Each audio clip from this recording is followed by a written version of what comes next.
Bueno, buen día.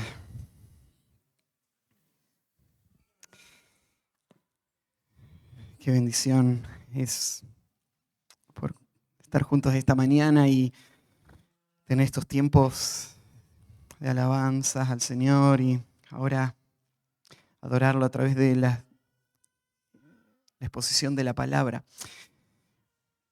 Vamos a abrir en Mateo, capítulo 16, para seguir con el estudio.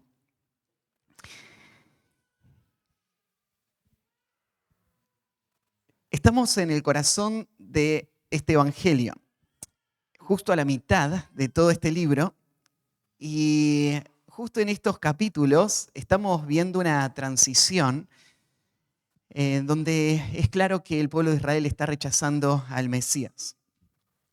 En el capítulo 15 vimos que el rechazo de la nación llevó a que Jesús, en este último periodo, decida salir de los límites de la nación de Israel.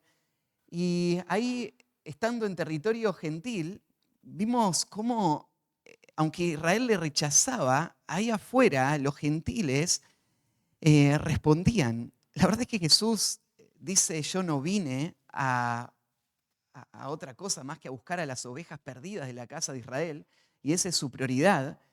Pero fíjense, aún antes de que comience el ministerio a los gentiles, se está viendo algo que anticipa una gran cosecha que viene. Porque mientras Israel le está rechazando, en estos pequeños destellos en donde se está saliendo fuera de los límites, los gentiles están respondiendo de formas asombrosas.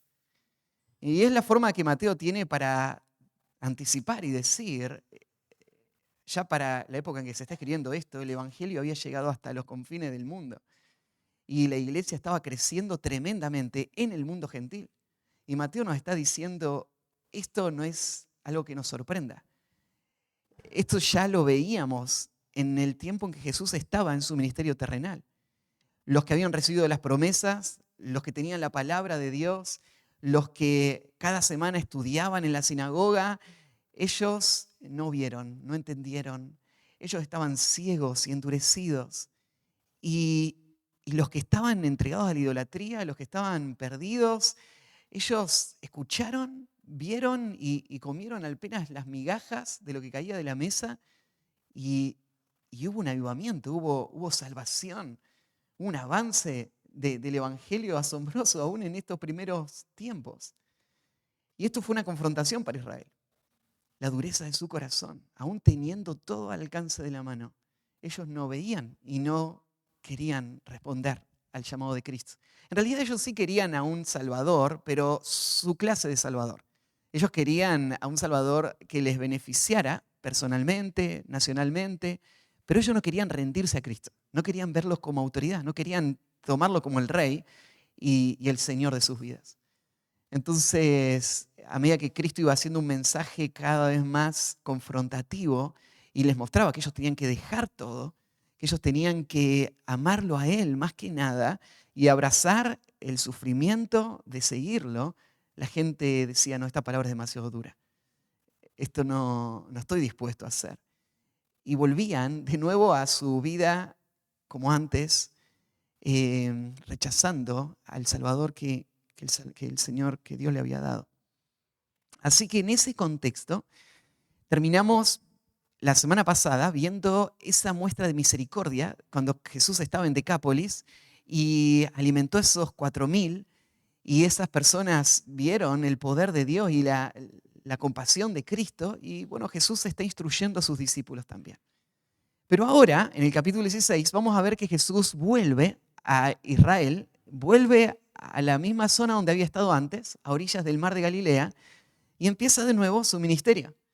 Y es asombroso porque mientras estuvo afuera, la gente, cuando él se quería esconder, venía, le encontraba, mostraba una fe asombrosa.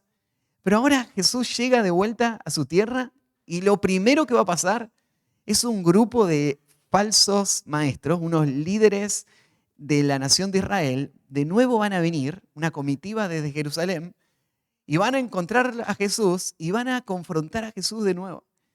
Y van a tener un choque que va a demostrar este rechazo.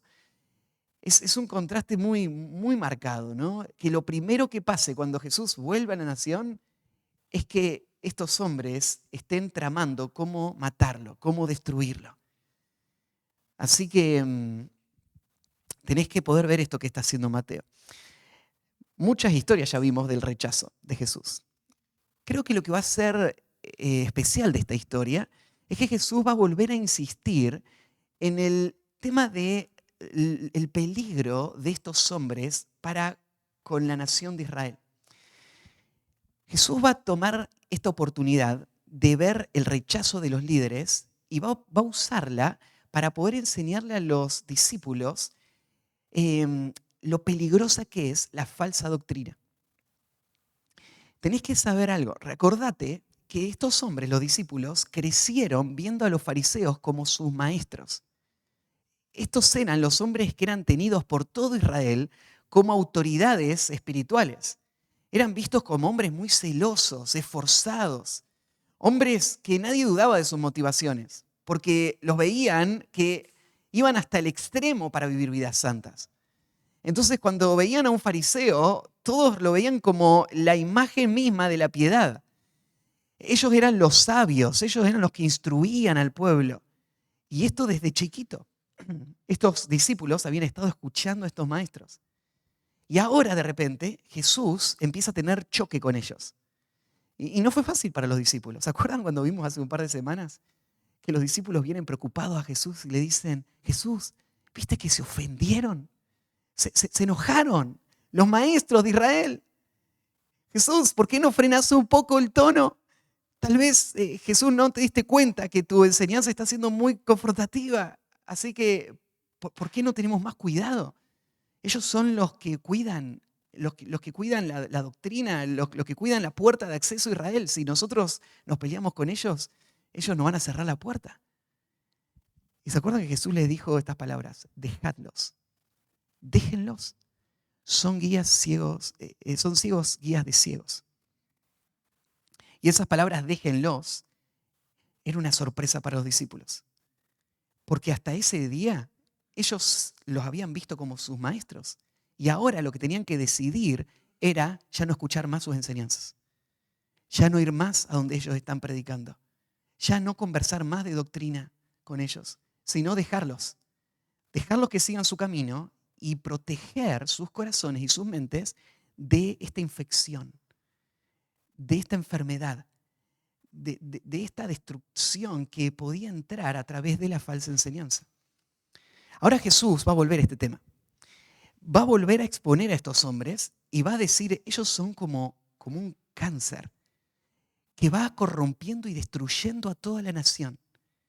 Y es tan dañina la influencia de los fariseos que su rechazo al Mesías y su odio por Cristo y su deseo de preservar su poder va a hacer que el veneno que ellos siembren en Israel terminen contaminando a toda la nación y termine llevando a toda la nación a rechazar al Mesías.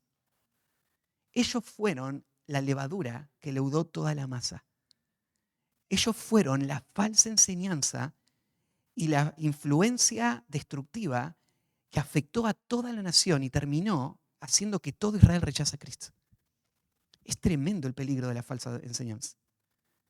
Como algo tan sutil, tan pequeño, puede tener un impacto tan grande. Y yo quiero decir esto, en nuestro tiempo el peligro de la falsa enseñanza no es menor.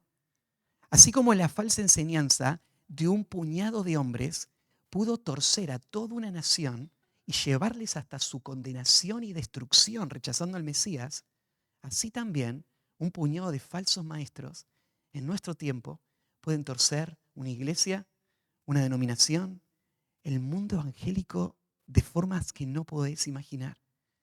Porque la falsa enseñanza es como una infección que destruye los tejidos, que corrompe todo el cuerpo. Y Jesús quiere asegurarse que sus discípulos entiendan este peligro y les va a advertir. Así que lo que vamos a ver acá es un ataque de los fariseos, una respuesta de Jesús Y después Jesús, aprovechando esta oportunidad para explicar la gravedad de lo que ellos significan para la nación de Israel. Y creo que este sermón tiene como objetivo ayudarte a vos también a despertar a este peligro.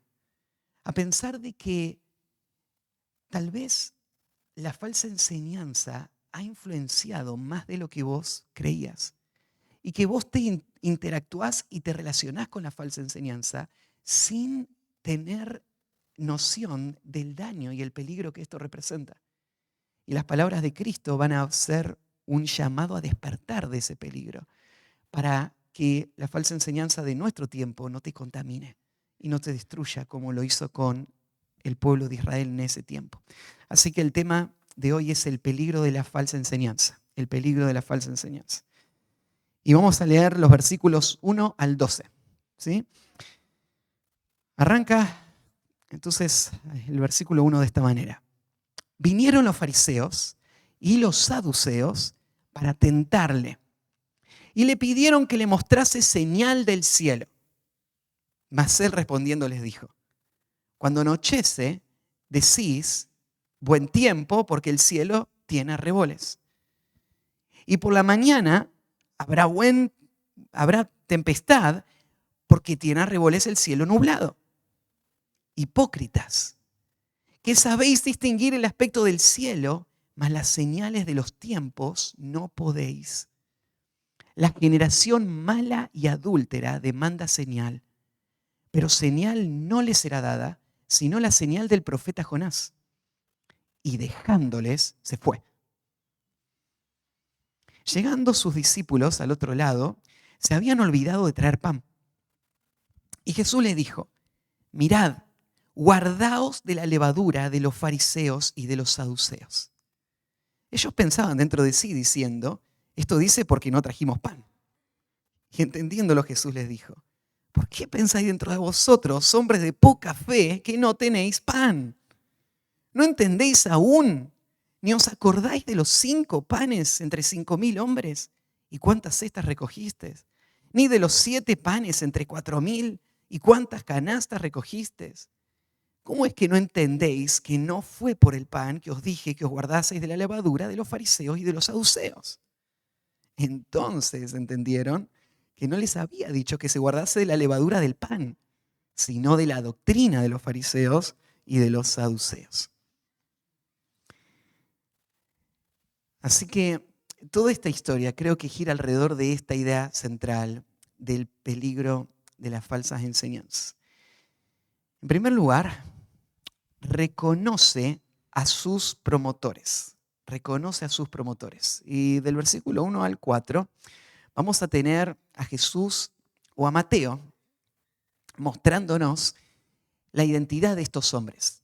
¿Quiénes son los que son el gran peligro para la iglesia o para los creyentes? Acuérdense que para el tiempo en que Mateo está escribiendo, la iglesia está librando muchas batallas teológicas. Alrededor del año 60, la iglesia tenía como mayor enemigo a un grupo que se llamaban los judaizantes. Los judaizantes eran hombres que afirmaban que Cristo era el Salvador, Él era el Mesías, pero que le decían a los creyentes que para poder disfrutar de los beneficios de la salvación tenían que cumplir los ritos judíos.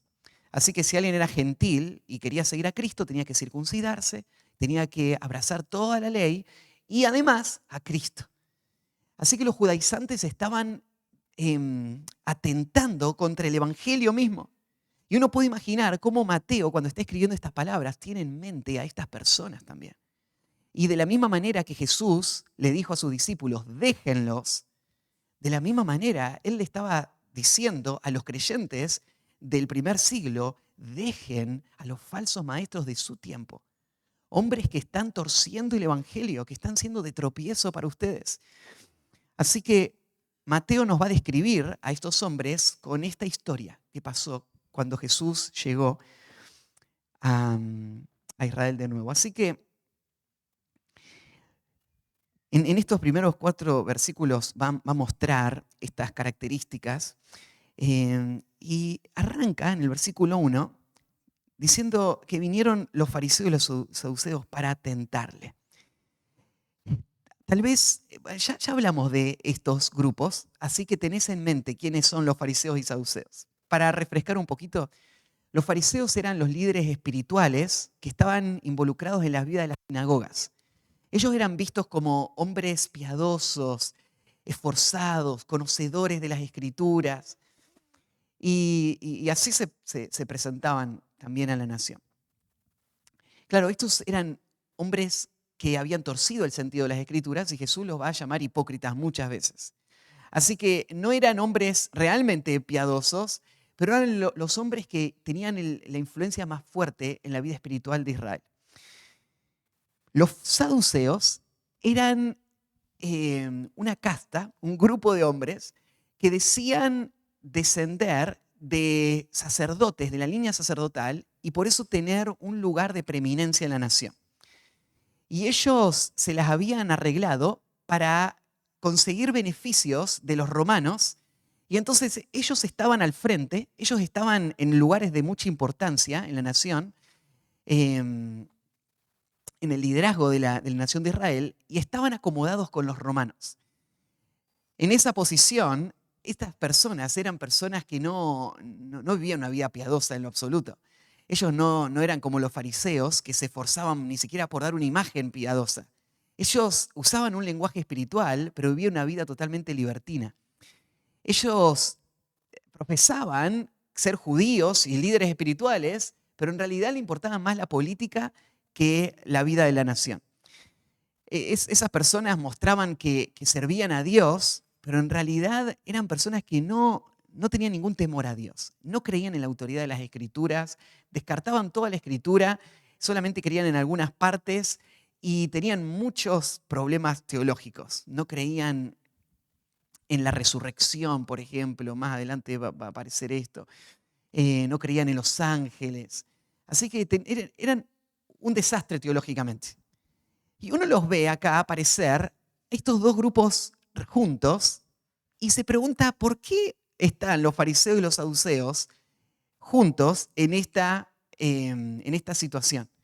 La verdad es que un fariseo jamás hubiese sido amigo de un saduceo. Nunca hubiesen hecho nada juntos, pero en este caso ellos se unen. Se unen, ya sabemos, porque tienen un enemigo en común.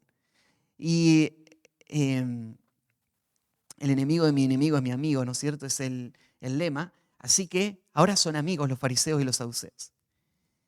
Y uno va viendo este patrón en los falsos maestros. Los falsos maestros, estos que traen herejías destructivas a la vida de la iglesia, suelen caracterizarse porque a ellos no les importa la verdad o la virtud. A ellos les importa sus propios intereses. Y por eso van a encontrar muchas veces asociaciones que no tienen nada que ver con una búsqueda de piedad o de una búsqueda de vivir sus convicciones teológicas, pero es simplemente para poder cumplir sus agendas. Entonces, estas asociaciones prenden esta alarma. ¿Por qué están los fariseos y los saduceos juntos? Sería, ¿no es cierto?, como ver a una persona que es tenida como muy piadosa, un referente en el mundo de la enseñanza, un conocedor de grandes doctrinas, unido con un líder de una secta. Y vos decís, ¿qué hacen estas personas juntas? Y cuando ves a estas personas juntas, vos sabés que hay algo que está pasando en el corazón de estas personas que se presentan como líderes y referentes teológicos o líderes y referentes del mundo espiritual más conservador.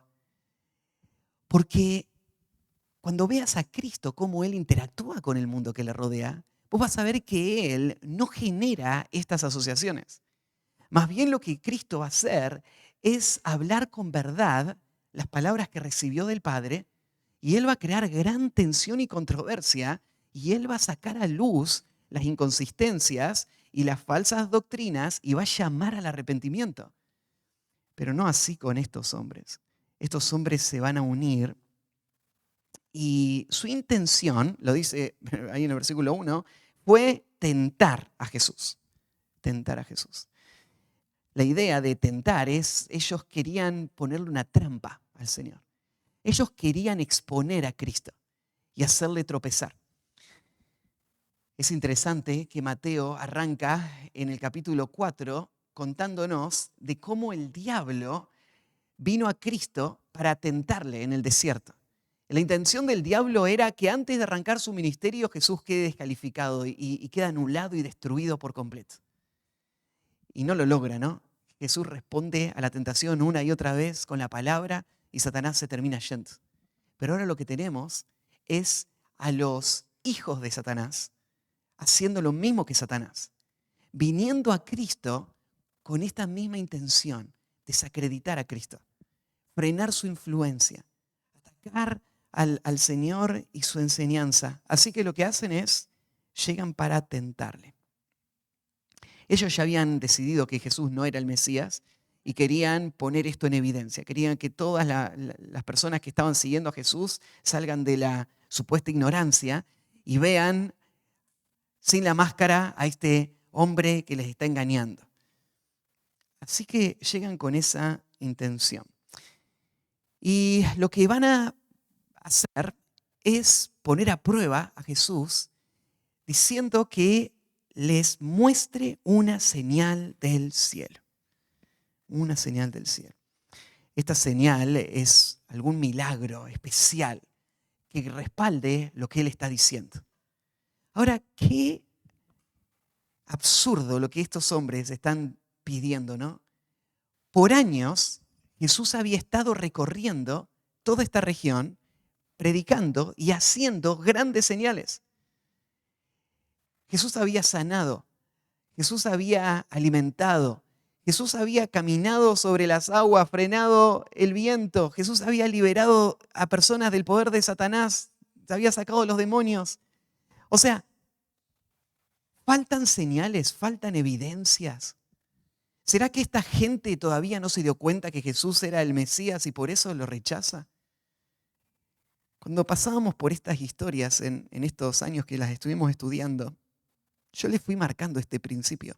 La incredulidad no es una cuestión de falta de evidencias, nunca. No es que una persona no cree porque hay alguna cosa que falte a la claridad del Evangelio o a las evidencias del Evangelio. El problema es interno, el problema es la rebeldía del corazón, que decide no recibir esas señales, no aceptarlas. Entonces, que Cristo es quien dice ser Dios hecho hombre es algo evidente a todo el mundo de todos los tiempos. De Cristo para acá hay suficiente evidencia. Pero los fariseos se hacen los distraídos, ¿no? Y dicen, no, nosotros todavía no vimos suficiente. Fíjate la soberbia del corazón de estas personas que dicen, mira, todas las señales que Dios le dio para hacer a Cristo no son las que nosotros queremos. Nosotros queremos las que nosotros vamos a demandar. Las señales que Dios tiene que hacer para convencerme a mí son las que yo voy a pedir. Si Él hace eso, entonces ahí voy a creer. Qué orgullo en el corazón de estas personas. La señal que ellos están pidiendo es una señal del cielo.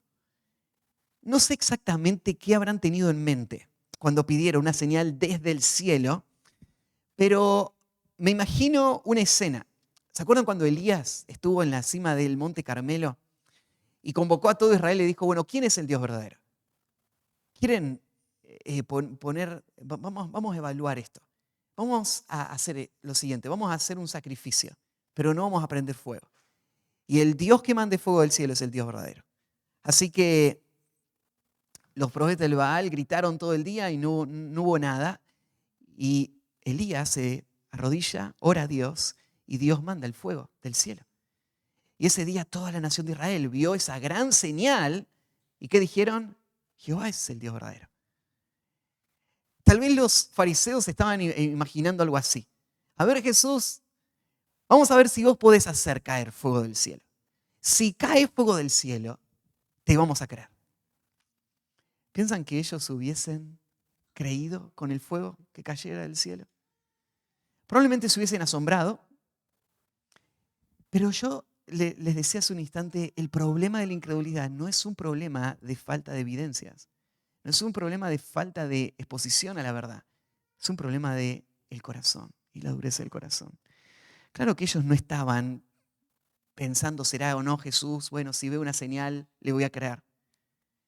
Ellos estaban queriendo hacer tropezar a Cristo, querían demostrar que Él no era quien decía ser, pidiéndole o demandándole que Él haga algo que Él no había recibido del Padre hacer. Así que, danos una señal.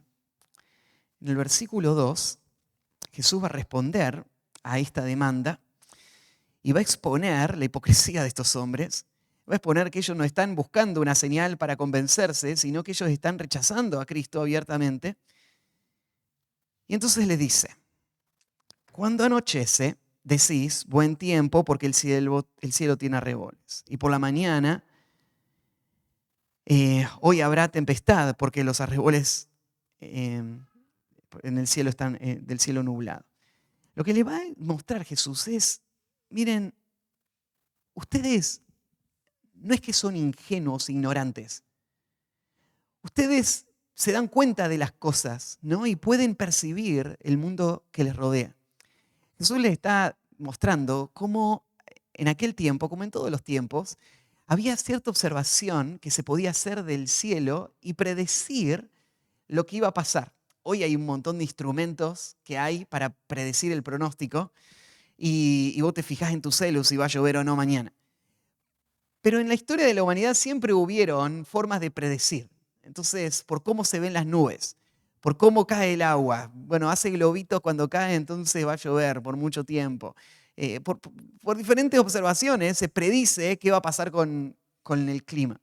Y estas personas eran expertos en estos temas. Pero aunque ellos entendían las cosas naturales, el versículo 3 dice, hipócritas que sabéis distinguir el aspecto del cielo, mas las señales de los tiempos no podéis. Jesús, cuando les termina diciendo no podéis, está poniendo su atención en esta incapacidad que yo les mencionaba hace un momento, el problema del corazón que hace que ellos no vean lo obvio. ¿Por qué una persona inteligente podría descifrar muchas cosas del funcionamiento de este universo y no podría ver las cosas espirituales más obvias? ¿Cómo no podría ver que Jesús es el Mesías? ¿Cómo no podría ver las señales que Él hizo? ¿Cómo no podría ver la necesidad de rendirse completamente al Señor? Y la razón es simple. Ellos no pueden. No pueden porque nacieron ciegos. Nacieron totalmente incapaces, nacieron muertos espiritualmente, y a menos que el Espíritu obre en el corazón y traiga esa luz para que vean la gloria de Dios en la faz de Jesucristo, traiga esa convicción para que sientan el dolor por el pecado, no hay esperanza. Ellos no pueden verlo. Aunque Cristo haga la señal, aún así no podrían verlo. Lo que ellos necesitan no es una señal, lo que ellos necesitan es que Dios obre en ese corazón para que puedan ver. Así que el Señor está, mira, en esta expresión, hipócritas, ¿qué sabéis distinguir el aspecto del cielo, más las señales de los tiempos no podéis? Es como si Jesús estaría asombrado de la profundidad de la ceguera de estas personas. Es que esto es increíble. La luz vino al mundo. La luz caminó entre ellos. Por años ellos vieron, escucharon al Salvador y aún así, nada. Aún así endurecidos, aún así yendo hacia su perdición. Entonces ellos están cegados a la realidad espiritual. Esta es la condición de los falsos maestros. No solamente ellos se asocian a los que son de su propia clase, sino que también muestran un grado de incapacidad para reconocer las cosas más simples de la vida espiritual. Ellos pueden saber mucho, ellos pueden haber estudiado mucho, ellos pueden tener el reconocimiento de ser grandes maestros, pero no ven Están ciegos aún. En el versículo 4, Jesús va a mostrar algo más de la condición de estas personas al decir que ellos no son sinceros, sino que se oponen a la verdad viviendo una vida de idolatría. Las palabras que siguen van a ser casi textuales a lo que ya estudiamos en el capítulo 12. En Mateo 12, 39 al 42, tuvimos estas mismas palabras, solo que decía algunas cosas más el pasaje. Así que leamos ahí, en Mateo 12, 39, Jesús dijo lo siguiente: la generación mala y adúltera demanda señal, pero señal no le será dada, sino la señal del profeta Jonás. Porque como estuvo Jonás en el vientre del pez 3 días y 3 noches, así estará el Hijo del Hombre en el corazón de la tierra 3 días y 3 noches. Los hombres de Nínive se levantarán en el juicio contra esta generación y la condenarán, porque ellos se arrepintieron a la predicación de Jonás, y aquí más que Jonás en este lugar.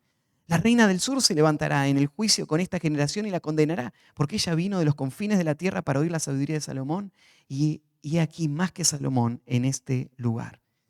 Entonces, prácticamente las mismas palabras. La generación mala y adúltera demanda señal. Cuando Jesús llama a estos fariseos la generación mala y adúltera, te llama la atención porque Jesús, la palabra generación, está hablando de un grupo muy grande de personas. Jesús está hablando de que estos hombres son representantes de un grupo mucho mayor. Estos hombres son los que vienen y hablan y demandan la señal, pero son ciegos, no entienden nada, no pueden ver nada. Pero ellos son en realidad los representantes de un grupo mucho mayor. ¿Y de quién está hablando Jesús acá? Está hablando por extensión de toda la nación de Israel. Las palabras que Jesús va a decir ahora, esta es una generación mala y adúltera que demanda señal, se aplican a todo el pueblo, de los cuales los fariseos son los representantes. Ellos son los líderes de la nación. Ellos son los que han estado engañando y endureciendo el corazón del pueblo, pero todo el pueblo está en el mismo punto. Todo el pueblo está endurecido y con estas mismas características. Fíjate, hay dos cosas que dice de esta generación. Es una generación mala y adúltera. No solo que esta generación es pecadora, esta generación es malvada, es perversa. Esta generación está planeando el mal. Y en esto Jesús está desenmascarando las intenciones de estos hombres, que vienen a hacer preguntas y que vienen a pedir señal, pero están maquinando cómo matar a Jesús. Esto es una generación mala y es una generación adúltera. Y acá Jesús está usando el concepto de adulterio en el sentido espiritual. Es una nación que, debiendo fidelidad a Dios, siendo ellos el pueblo del pacto, siendo de que ellos tenían al rey delante de ellos y tenían que rendirse a Cristo y tenían que amar a Dios con todo su corazón, mente, alma y fuerzas, en realidad eran adúlteros, amaban a sus ídolos. Si vos le hubieses preguntado al fariseo si ellos eran adúlteros, hubiesen dicho: fuera de acá, nosotros somos fieles al Dios de Israel, nosotros lo amamos a Él, por eso cumplimos su ley. Pero el rechazo a Cristo estaba evidenciando el adulterio espiritual. Porque ellos tal vez no estaban postrados delante de una imagen falsa, pero ellos estaban siguiendo sus propios ídolos en el corazón. Ellos estaban adorando sus propios deseos. Ellos estaban rechazando a Cristo para poder mantener el reino de su propia vida. Ellos no obedecían al Evangelio. No quebraban su voluntad. No se rendían al Señor y por lo tanto eran adúlteros. Esto es el adulterio espiritual, ¿no? Adulterio espiritual no es solamente irte a seguir alguna secta por ahí extrema. Adulterio espiritual es la infidelidad del corazón a nuestra lealtad completa a Dios, al no rendirnos a Cristo como el Señor, a no reconocerlos como nuestro Rey. Y esto es lo que estos hombres eran. Esto es lo que toda la nación era. Era una generación malvada, mala y adúltera. Esta generación mala y adúltera hace eco al pueblo de Israel en el Antiguo Testamento, que fue juzgado por Dios por esa rebeldía. Por ejemplo, ahí en Isaías 1:21 dice: cómo te has convertido en ramera, oh ciudad fiel. Llena estuvo de justicia, en ella habitó la equidad, pero ahora los homicidas. Ahí en Isaías 1:21 se describe el estado de Israel en este momento que está siendo juzgada por Dios. En un momento habían vivido de acuerdo a la voluntad de Dios, una vida de justicia. Ahora, adulterio. El adulterio del que se refiere, ¿no es cierto?, es el adulterio espiritual, que incluye también los homicidas que hay en esta ciudad. Gente que no se somete a la ley de Dios. Ahí mismo en Isaías capítulo 57, 4 al 5 dice: ¿de quién os habéis burlado? ¿Contra quién ensanchasteis la boca y largaste la lengua? ¿No sois vosotros hijos rebeldes, generación mentirosa, que os enfervorizáis con los ídolos debajo de todo árbol frondoso, que sacrificáis los hijos en los valles, debajo de los peñascos? La generación adúltera había sido juzgada por Dios y ahora Jesús está decretando esto. Esta generación también es adúltera. Los fariseos miraban atrás y decían: qué horrible lo que hicieron nuestros padres. Y Jesús después le va a decir: ustedes van a hacer lo mismo que sus padres. Y ustedes van a colmar lo que ellos hicieron, haciendo aún mucho más que ellos. Así que estos hombres son los representantes de un pueblo rebelde a Dios. Entonces Jesús le dice: pero señal no les será dada, sino la señal del profeta Jonás. Jesús no va a darles el gusto. Jesús no va a entrar en su juego, porque Él no está para entretener o para responder a esas demandas.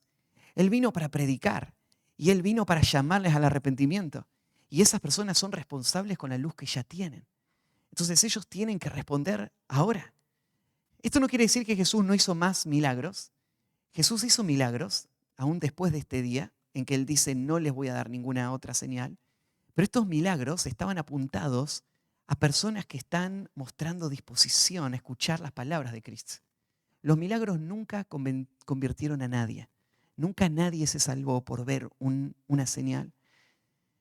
La conversión es una obra poderosa de Dios en el corazón. Entonces, ninguna iglesia necesita hacer ningún show ni ninguna muestra de grandes hazañas o de grande poder, pensando de que de esa manera personas van a creer en el Evangelio.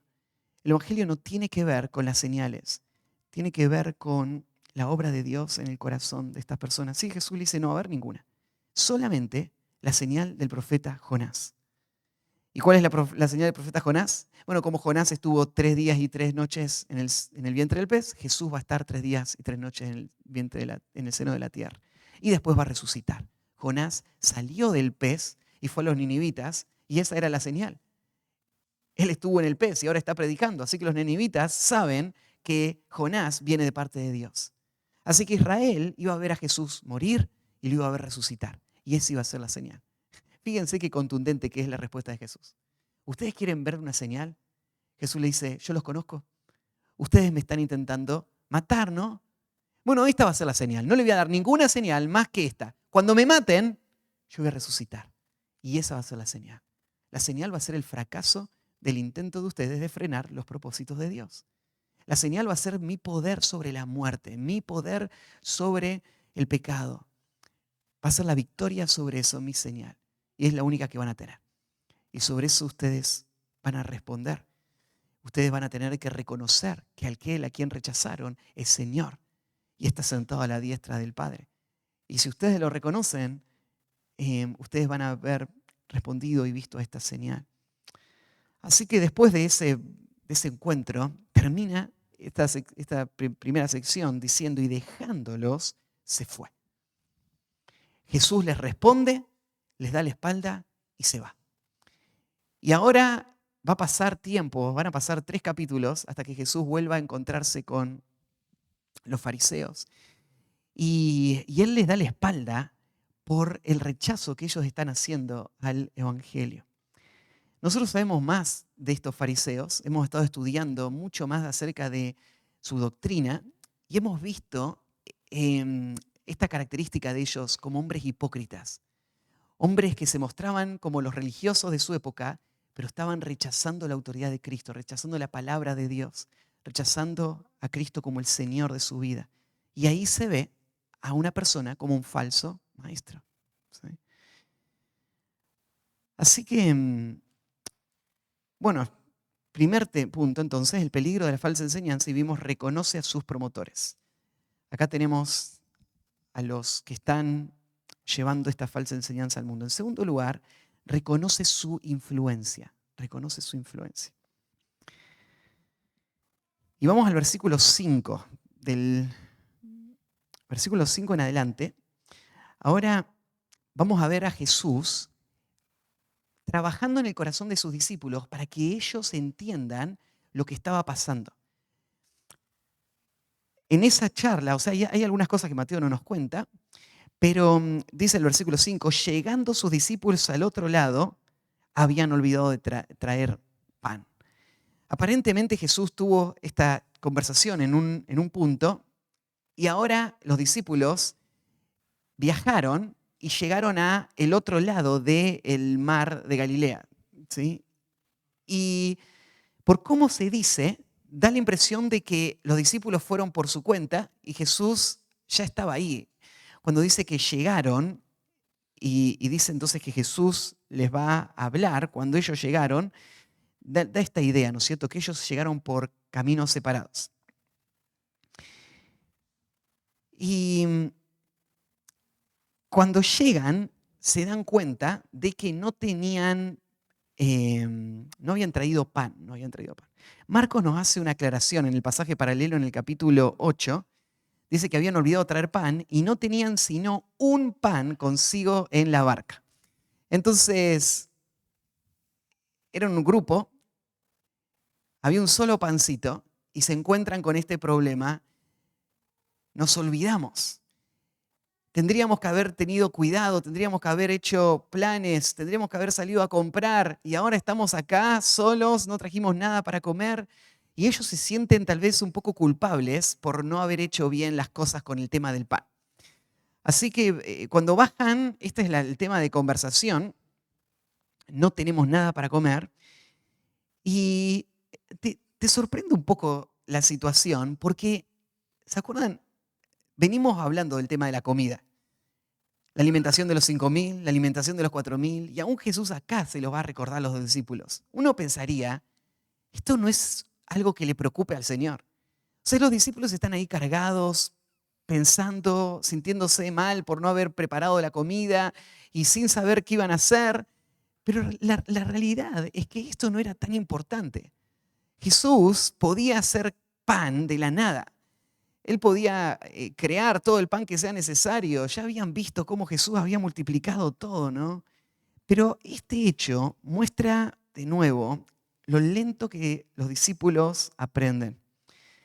Y Jesús va a usar esta situación. Jesús está sabiendo lo que ellos piensan. Entonces, Él va a tomar esta situación de la falta de pan y va a usar esta situación para mostrar algo más importante. Él va a mostrar a través de esto este peligro de los fariseos y saduceos y le va a dar una lección, una advertencia a sus discípulos. Así que, versículo 6, y Jesús les dijo, mirad, guardaos de la levadura de los fariseos y de los saduceos. ¿Qué está diciendo Jesús acá? ¿Cuál es su intención? Su intención es despertar a los discípulos a este gran peligro. Esta expresión mirad tiene que ver con prestar atención.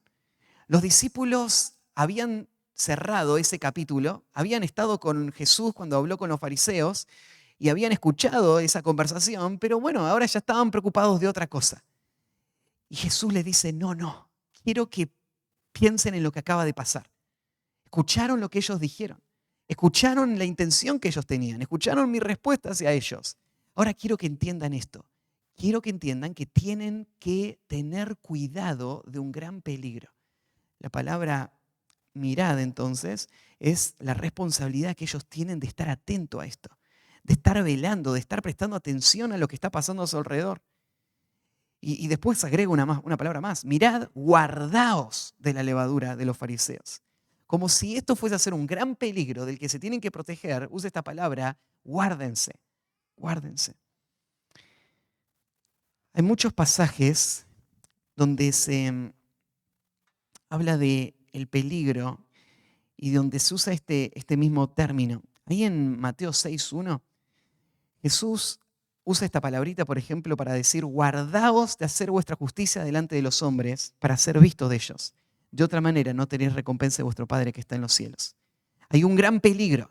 El peligro es que vos estés haciendo todo solo por temor a las personas y no por amor a Dios. Este peligro es un peligro que tenés que cuidar, o si no, todo el fruto de esta vida se va a perder. En el capítulo 7, versículo 15, Mateo usó esta palabra cuando dijo: guardaos de los falsos profetas que vienen a vosotros con vestido de ovejas, pero por dentro son lobos rapaces. Entonces, el peligro son hombres malintencionados que están tratando de aprovecharse de la obra del Señor y que van a destruir sin misericordia. Tengan cuidado. En el capítulo 10, versículo 17, Jesús dijo: guardaos de los hombres, porque os entregarán a los concilios y en sus sinagogas os azotarán. Tengan cuidado, porque las personas que ustedes consideran más cercanas, las personas en las que más confiaban, esas son las personas que te van a entregar para que te ejecuten. Entonces tenés que tener cuidado con las personas a tu alrededor. Y ahora Jesús va a usar esta palabra para hablar de los fariseos. Cuidado con la levadura de los fariseos. Jesús está usando una metáfora, está usando este cuadro de la levadura para referirse a la doctrina, a la enseñanza de los fariseos. Pero es muy apropiada el cuadro de la levadura, ¿no? La palabra o el concepto de levadura es común en cualquier cultura. La levadura es esa sustancia que va a hacer que toda esa levadura, toda esa masa fermente y entonces se prepare para la cocción y le dé la consistencia al pan que nos gusta. Pero la levadura funciona de una manera que es, ahora se convierte en una parábola. La levadura es algo que afecta todo, que corrompe todo. Ahí en Mateo 13:33, ¿se acuerdan la historia, la parábola de la levadura? Jesús dijo: el reino de los cielos es semejante a la levadura que tomó una mujer y escondió en 3 medidas de harina hasta que todo fue leudado. Es solo cuestión de tiempo, la levadura va a abarcarlo todo. Entonces, esto es lo que hace la levadura. Pero tal vez otros pasajes que son un poco más claros sobre lo que Jesús tiene en mente acá sería 1 Corintios 5:6, donde dice: no es buena vuestra jactancia. ¿No sabéis que un poco de levadura leuda toda la masa? Y ahí en 1 Corintios, Pablo está usando la levadura como un sinónimo de corrupción, de contaminación, como el pecado en la iglesia, si no es corregido, si no es sacado, va a terminar destruyendo toda la iglesia. Lo mismo hay en Gálatas 5:9, un poco de levadura leuda toda la masa, tiene la connotación de la falsa doctrina entrando a la iglesia y corrompiendo toda la congregación. Así que Jesús está usando este cuadro. Está pensando en la falsa enseñanza como algo que tiene un poder contaminante similar a lo que hace la levadura en una masa, que avanza sin freno hasta destruir todo. Yo les explicaba cómo estos fariseos fueron la levadura que leudó toda la masa de la nación de Israel.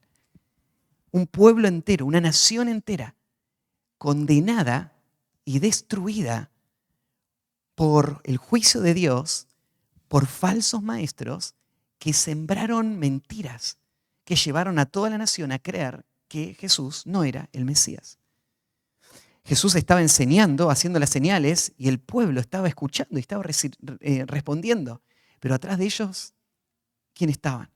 Estos fariseos que estaban sembrando sus mentiras, buscando hacer tropezar a Jesús. Y al final lo lograron. Al final lograron torcer toda la nación para que rechace al Mesías. Un poco de levadura leuda toda la masa. Así que lo que Jesús le está diciendo es: tengan cuidado con eso.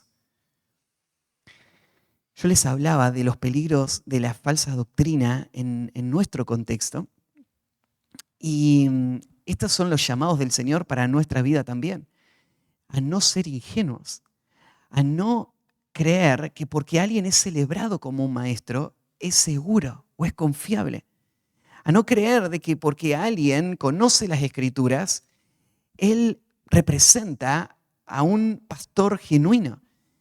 Y el Señor está advirtiendo sobre eso. El último punto, el peligro de la falsa enseñanza, después de ver, reconoce sus promotores, reconoce su influencia, ahora vamos a ver, reconoce su importancia. Reconoce la importancia de la falsa enseñanza.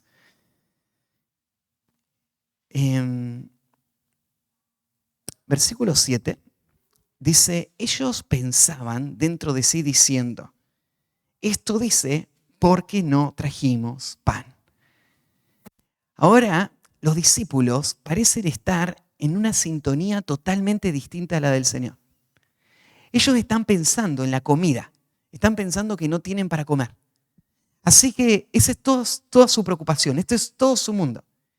Ellos no alcanzan a ver la dimensión del mundo espiritual a su alrededor. Ellos no están pensando en la falsa doctrina, ellos están pensando en la comida. No tienen nada que comer. Así que como no están pensando en la falsa doctrina, no pueden entender lo que Jesús está queriendo decir. Ellos escuchan las palabras de Jesús, pero no las están absorbiendo, no están viendo lo que es obvio, de lo que Jesús está hablando. Entonces ellos empiezan a pensar, mientras Jesús les está diciendo, lo que ellos están pensando es otra cosa. Me imagino, ¿qué pasaría si el maestro que te está enseñando pudiera caminar por los pasillos de tu mente y saber todo lo que estás pensando mientras él te está enseñando? Imagínate que yo podría leer todas sus mentes y saber a dónde están yendo todos sus pensamientos. Y yo podría saber, ¿no es cierto?, la forma en la que vos estás tomando lo que yo te estoy diciendo. Sería bastante intimidante, ¿no? Tener un maestro así. Jesús es ese maestro. Él les enseña a sus discípulos y él camina por el secreto de su mente. Él es Dios. Así que él sabe todo lo que pasa ahí. Este es otro pasaje que evidencia quién es Jesús. Él es Dios, el único que conoce los pensamientos. Así que, entendiéndolo Jesús, les dijo, ¿por qué pensáis dentro de vosotros, hombres de poca fe, que no tenéis pan? ¿Por qué están pensando en la comida? Fíjate que Jesús les llama acá hombres de poca fe. ¿Por qué son hombres de poca fe? Ellos creyeron en el Evangelio, ellos están siguiendo a Cristo y lo toman como su Señor. Pero su fe es una fe que tiene que ser limpiada todavía. Tiene que seguir fortaleciéndose. La evidencia de la poca fe en los discípulos se ve en muchos momentos. Por ejemplo, cuando ellos estaban ahí en el medio del mar y Jesús les dice, hombres de poca fe, es porque ellos creían que Dios iba a permitir que se hunda el barco. Hombres de poca fe, ¿cómo no se dan cuenta? Jesús está acá en la barca. Él no les va a dejar que se hundan. No creen las promesas de Dios, hombres de poca fe. Entonces, hombre de poca fe a veces tiene que ver con las promesas de Dios. Pero acá, ¿por qué le dice hombres de poca fe? Bueno, puedo entender por un lado esto. Jesús se da cuenta de que ellos están enfocados en el pan y no se dan cuenta de que Dios ya tiene el control de eso y Él les va a proveer. Hombres de poca fe dejen eso en las manos de Dios. Pero hombres de poca fe no es solamente por el hecho de que ellos no creen que Jesús le pueda proveer del pan, sino porque su fe es tan pequeña que estando tan concentrados en cosas tan superfluas, cosas tan insignificantes, cosas que no van a trascender en lo más mínimo, no pueden ver las cosas que tienen más trascendencia. Dejen de preocuparse por el pan. Piensen en el reino de Dios. Piensen en las falsas doctrinas. Piensen en la agenda de Satanás y piensen en el establecimiento del reino. Piensen en proteger sus almas. El pan es algo insignificante. Jesús les puede dar pan inmediatamente. No se preocupen por eso. Hombres de poca fe, la fe es tan chiquita que no pueden ver más allá que sus narices. Solo no trajimos pan. Qué gran problema que tenemos. Ahora, cuando vos ves esto en los discípulos, es inevitable que te des cuenta cuán poca fe nosotros tenemos también. Aún en un momento como este, Tal vez vos estás escuchando esta predicación y vos estás pensando, Matías, yo llegué hoy, me vine en medio de la lluvia y esperaba que me digas algo que necesite más para mi día a día. Hoy no. Yo tengo otros problemas. Yo tengo problemas con mi salud, yo tengo problemas con mis necesidades, con mis cargas, y me estás hablando de la falsa doctrina. Y vos estás tratando de escuchar a ver qué sacás que te ayude con tu problema que a vos te parece que tenés, ¿no? Y Jesús nos dice, hombres de poca fe, o sea, eso no es un problema para Dios. O sea, Dios le dio de comer a miles en un momento, Él te puede dar de comer, no te preocupes por eso, preocupate por cosas más importantes. Preocupate por el reino de Dios, preocupate por, en este caso, cuidar tu corazón de las falsas doctrinas. Eso es lo que tenés que estar escuchando. Pero los discípulos tenían tan poca fe que estaban escuchando al maestro hablarles de ese tema y no lo estaban entendiendo. Ni le estaban prestando atención al maestro. Solo escucharon la palabra levadura y pensaron en el pan. Inmediatamente.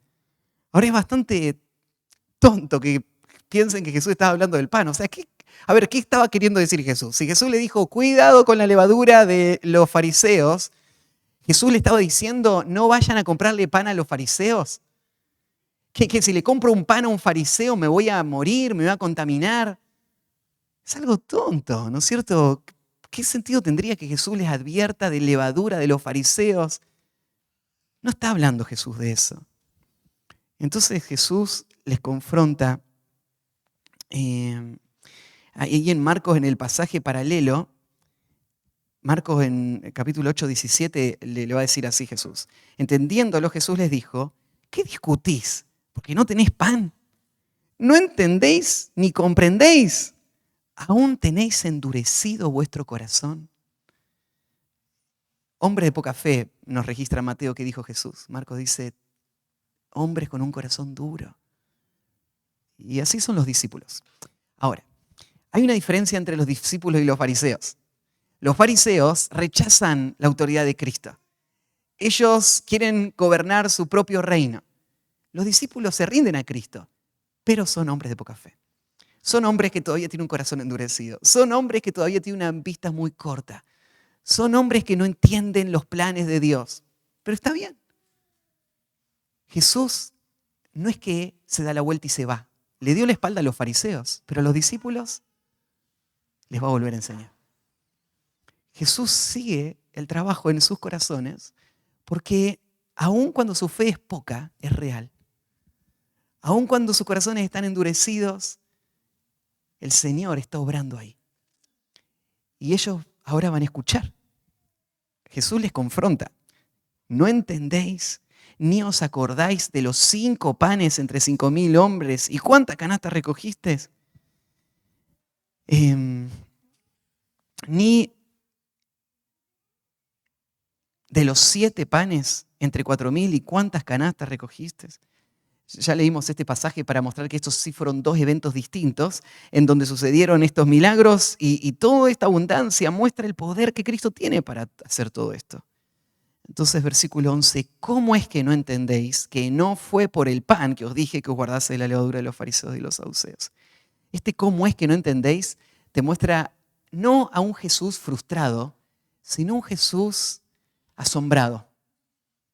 ¿Qué tan duro puede ser el corazón aún de sus discípulos? ¿Qué tan poca fe puede haber aún después de ver tanto, aún de experimentar tanto? Entonces, ¿cómo es que no entienden todavía? Entonces, entendieron. Y esa es la marca de los verdaderos discípulos, ¿no? Porque los fariseos no pueden entender. No pueden entender nada de lo espiritual. Los creyentes sí pueden entender. Tal vez son lentos para entender. Tal vez se estanca su fe, ¿no? Y tal vez es pequeña y tal vez se endurece el corazón. Pero van a entender. Y esta es la esperanza. Los discípulos entendieron que no les había dicho que se guardasen de la levadura del pan, sino, y ahí Mateo aclara acá, por si alguno de nosotros no lo había entendido todavía, de la doctrina de los fariseos y de los saduceos. De eso estaba hablando Jesús. Tienen que cuidarse de las falsas doctrinas. Así que, bueno, ¿qué aprendemos nosotros de esta lección? Primero, las falsas enseñanzas siguen siendo tan peligrosas en nuestros días como el tiempo del Señor y siguen afectando al pueblo de Dios. Ahí en 2 de Juan hay una advertencia que me parece muy oportuna y clara y directa. Me gustaría recordárselas. 2 de Juan 8 al 11. Mirad por vosotros mismos. Cada uno es responsable para cuidar su propio corazón de los falsos maestros, para que no perdáis el fruto de vuestro trabajo, sino que recibáis galardón completo. Cualquiera que se extravía y no persevera en la doctrina de Cristo no tiene a Dios. El que persevera en la doctrina de Cristo, ese sí tiene al Padre y al Hijo. Si alguno viene a vosotros y no trae esta doctrina, no le recibáis en casa ni le digáis bienvenido, porque el que le dice bienvenido participa de sus malas obras. Tengan cuidado. Las falsas doctrinas van a quitar el fruto de todo el esfuerzo, de todo el trabajo. No se sumen a la tarea de los falsos maestros apoyando lo que ellos hacen. Tiene que haber una clara distinción entre el pueblo de Dios y los falsos maestros. No tenemos que mezclarnos. Los pseudo líderes espirituales que se unen a los falsos maestros evidencian su propia condición espiritual. El pueblo de Dios tiene que cuidar su corazón. Miren bien por las falsas doctrinas. Entonces, ¿cómo reconocemos a los falsos maestros? Si vos mirás las cartas de Juan, mirás el Nuevo Testamento, hay muchísimas advertencias. Y podríamos pensar, hay dos caminos por el que conocemos a los falsos maestros. Los conocemos porque enseñan un falso evangelio y ese falso evangelio destruye el evangelio bíblico que salva. Entonces, no es que están equivocados en alguna doctrina, sino que en lo que están equivocados es algo vital para la salvación. Entonces, esos son falsos maestros. Y los falsos maestros también se reconocen por una vida que no está sujeta a la autoridad de Cristo. Vos podés conocer a los falsos maestros por su doctrina o por el fruto que esa falsa doctrina produce en su vida. Entonces, por ejemplo, a veces tenés falsos maestros que por décadas se pararon atrás de un púlpito y predicaron con precisión y claridad la sana doctrina. Y de repente su vida se desborona moralmente y queda expuesto que esta persona fue un hipócrita. Y él nunca creyó lo que predicó, nunca lo vivió. Él fue un hombre que usó el evangelio para sus propios intereses. Y él queda al descubierto como un falso maestro. No porque podamos señalar una falsa enseñanza, sino porque vemos el fruto de la falsa enseñanza en una vida que no está sujeta a la autoridad de Cristo. Y estos son falsos maestros. Entonces, por uno u otro camino podemos reconocer a los falsos maestros. Y la verdad es que estos dos caminos están unidos. La falsa doctrina siempre va a terminar en una vida que lleve frutos de la carne y que va a mostrar eso en la evidencia práctica. Entonces, estos son los dos caminos que tenemos para reconocer a estos hombres. Ahora, hay algo que tenemos que cuidar. Cuando Jesús dice que nos tenemos que cuidar de los falsos maestros, tenemos que hacer una diferencia entre personas con las que no estamos de acuerdo con alguna interpretación de algún pasaje y falsos maestros. O sea, no tenemos que tratar como falsos maestros a ovejas del Señor que están todavía equivocadas en algún área de su teología y que son hermanos de la fe porque estamos en el mismo punto, en lo esencial. Somos hermanos de la fe porque abrazamos el evangelio bíblico de la gracia. Pero hay alguna diferencia en algún punto fuera de esa base y ellos no son falsos maestros.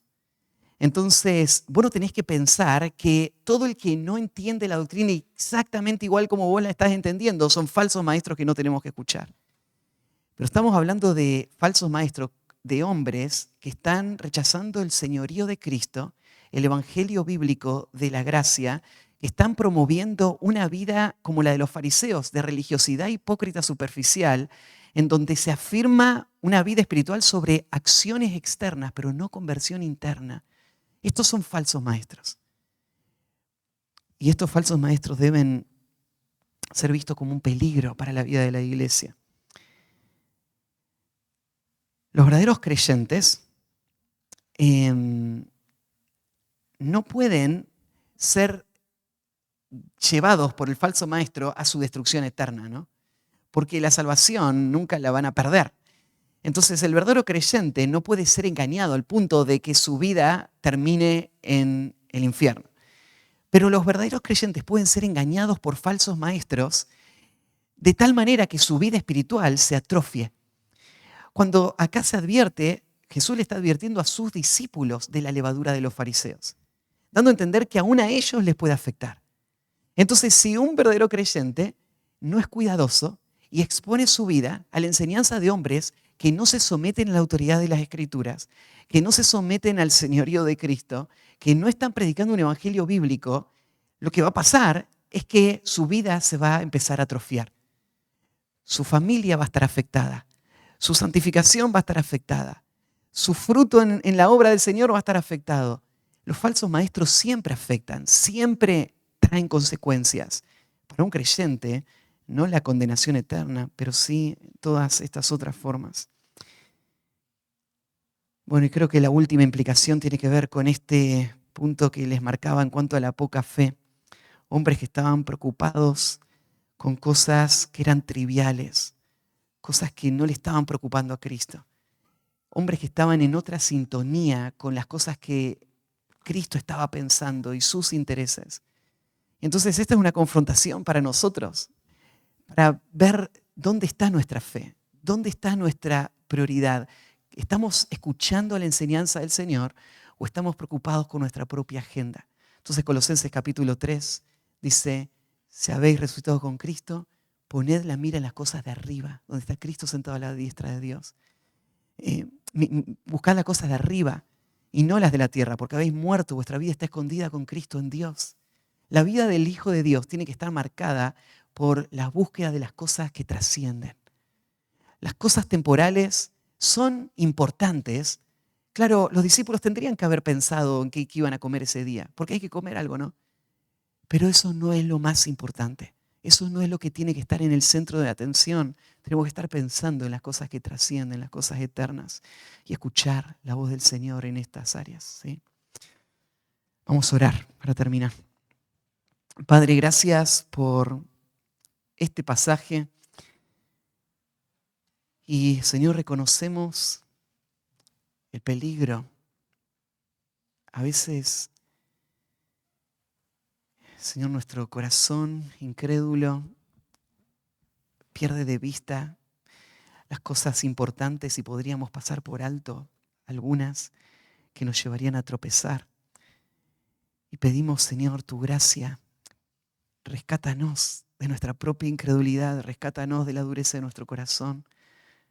Ayúdanos, Señor, a tener una gran fe, una fe que esté completamente confiada en ti para poder dedicar nuestro corazón enteramente a tus propósitos y a tus intereses. No dejes que nada nos distraiga, ni siquiera las cosas que nuestro pecado ha producido, ni siquiera las cosas que nos generan preocupación o dolor. No dejes que nada de eso nos distraiga. Ayúdanos a poner la mirada en las cosas que tú ves, en las cosas eternas, las cosas de arriba. Y Señor, guárdanos de la falsa enseñanza que viene de los maestros de este mundo, de la sociedad, que nos mete en la cabeza sus propias prioridades, sus propias formas de entender la vida, que nos mete en la cabeza una visión de este mundo que no es teocéntrica, no está centrada en ti, sino en los intereses de ellos. Ayúdanos a escapar de esa influencia. Ayúdanos a cerrar esas puertas, a no dejar que nos invada, que nos controle. A cerrar, Señor, nuestros oídos a los falsos maestros de este mundo, de la sociedad, los gurús de la economía, de la salud, de la familia, de todas las áreas, Señor. Líbranos. Guárdanos de los falsos maestros, también de los pseudo predicadores que hablan como si fuesen a ser eruditos, pero esconden el veneno, esconden, Señor, la levadura que corrompe, que distorsiona nuestra imagen de ti, que distorsiona lo que pensamos de tu nombre, de tu carácter, de tus propósitos. Señor, falsos maestros que nos adulan, falsos maestros orgullosos que solamente buscan sus intereses, para los que solamente somos rebaño, que ellos buscan captar para promoverse. Guárdanos de esos hombres. Ayúdanos a detectarlos. Ayúdanos, Señor, a encontrar en la vida de la iglesia, acá mismo, los nutrientes que necesitamos para seguir afirmando nuestro corazón en la verdad. Y permítenos, Señor, guardar esta iglesia también de la falsa enseñanza. Protégenos, Señor. Ayúdanos a detectarlo como los creyentes de Éfeso, que le pusieron trampas a los falsos maestros y los agarraron y los echaron. Ayúdanos, Señor, a ser prontos en detectar también el engaño, el error, y a cuidar la pureza y la santidad de tu pueblo. Sigue afirmándonos, Señor, para que tu nombre sea exaltado y para que tu iglesia sea protegida y edificada. En el nombre de Cristo Jesús. Amén.